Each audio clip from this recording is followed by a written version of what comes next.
ናቲ ይሄን ፕሮጀክት ይዘህ ስትመጣ ውድድሮች አሉ ገበያ ላይ ሊንክድኢን ምናምን ሌሎችም ማለት ነው እና ከነሱ ምን ይዘህ መጣሃል? ለምሳሌ እነሱን አሁን የሀገር ውስጥ በቀል በመሆኑ ዊዝድዋል ሜቶዱ በሀገር በመሆኑ በመሻሽቶ ነው ወይስ የአማርኛ ሰፖርቲንግ አለው? ለማንኛውም እንደ ካልቸራችን የሚጠቀምበት አማራጭ አለው ወይ?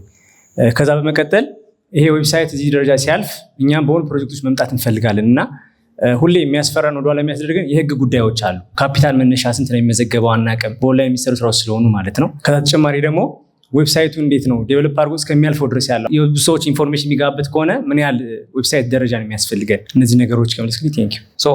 አሪፍ ጌት ከሌላው በምን ይለያል ብለህ ላነሳው ላንጉጅ ቤሪየርም ያ ማለት በጣም የሚገርም ስኪል ኖሮት አማርኛ ኦር እንግሊዝኛ ማይችል ሰው ሊኖር ይችላል። እሱም በራሱ ቋንቋ መጠቀም መቻል አለበት ሁሉን ነገር። እንደዚህ አይነት ፊቸሮች ይኖሩበታል ማለት ነው። ከዛ ውጪ ፔመንት ሜትድም እንዳነሳው በየትኛውም ፔመንት ሜትድ በየትኛውም ከረንሲ መቀበል ይችላል በሚፈልገው እሱ መርጦ ማለት ነው።